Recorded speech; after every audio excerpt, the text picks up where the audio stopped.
Welcome to my blog दोस्तों। तो आज हम बना रहे हैं पेट्रोल डीजल और क्या बोलते हैं सिलेंडर के बारे में। आज फाइनली हमारा सिलेंडर ख़त्म हो गया, ये देखो। तो ये नया लगाने जा रहे हैं और ये जो सिलेंडर है ये देखो, ये ख़त्म हो चुका है। जब तक ये था तब तक चिंता नहीं थी। ये देखो,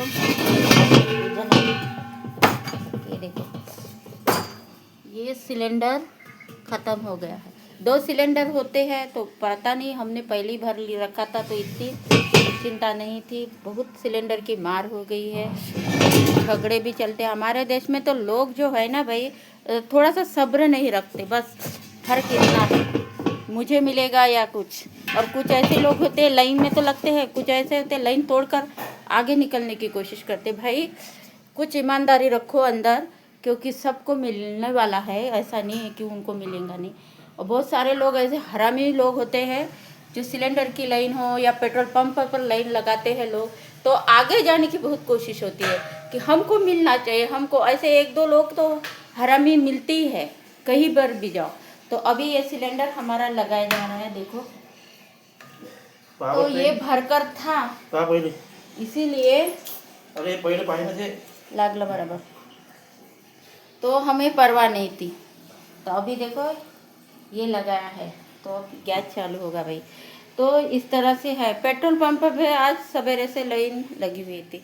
हमारा बच्चा वहाँ पे पेट्रोल पंप पर गया था तो बताया कि इतना झगड़ा हुआ कि एक इंसान बैरिकेड तोड़कर अंदर आया और जो लाइन में लगा था उसको ही मारने लगा। देखो भाई, शांति से लो। और समझो हमारे देश में ना एक मैनेजमेंट नहीं है बराबर। और लोगों में भी, हम नेताओं को बहुत गालियाँ देते हैं, लेकिन हम में भी बदलाव बहुत ज़रूरी है आम लोगों में।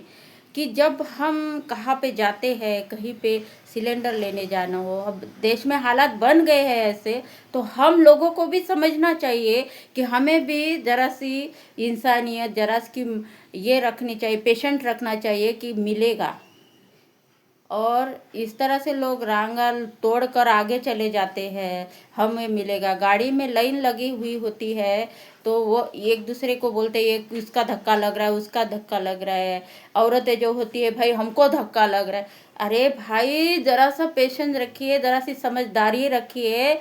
हम पूरे देशवासी हैं। इस तरह से हम अगर ऐसा करेंगे तो देखो, चाइना, जापान, थाईलैंड, इतने सारे देश है, लेकिन लोग देखो कितने समझदार है। हमारे यहाँ बस भी आएंगे ना तो लोग ऐसे झुंड में एक दूसरे को ठक्कर मार के, ठोकर मार के, इधर चढ़ा किधर चढ़ा, वहाँ भी झगड़ेंगे। भाई थोड़ा कम करो रे, पेशेंट रखो रे।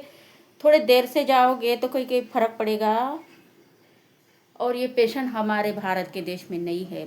मैं कहीं नहीं, पूरे के पूरे लोग ऐसे, लेकिन कुछ ऐसे लोग हैं झगड़ेल, जो पीछे से आएंगे और आगे जाने की कोशिश करेंगे कि मुझको मिलना चाहिए। ऐसा नहीं करना चाहिए भाई साहब, सबको मिलेगा, लेकिन पेशेंट रखिए। ऐसा मत करो। देश में हालात कभी ऐसे हो जाते हैं, लेकिन लोगों में बहुत समझदारी होनी चाहिए, समझो। अगर हम ही लोग, देश के लोग समझदारी नहीं रखेंगे ना, तो ये बर्बाद होने में टाइम नहीं लगता। युद्ध ही अंतिम फैसला नहीं है, समझो। क्या युद्ध क्या हमेशा के लिए नहीं रहेगा? जो युद्ध करते हैं ना, सब भुगतना उनको भी पड़ता है। वहाँ भी बाल बच्चे वाले लोग रहते हैं, यहाँ भी बाल बच्चे वाले लोग रहते, भुगतना आम इंसान को ही पड़ता है, लेकिन भुगतना सबको पड़ता है, समझो। क्या ये युद्ध करने में उनको बड़ा मज़ा आ रहा है, लेकिन वो भी एक दिन भुगतना पड़ेगा, क्योंकि सबकी बारी आती है भाई। ऐसा नहीं है कि आपने युद्ध कर दिया, उनको सबको भुगतना पड़ता है। इसीलिए युद्ध चाहिए ही नहीं, क्योंकि युद्ध का परिणाम सब पर होता है। इसलिए बुद्ध जरूरी है, शांति बहुत ज़रूरी है। शांति होना भी बहुत अच्छी चीज़ होती है। सैल्यूट मेरे सभी लोगों को, और पेशेंस रखिए बस।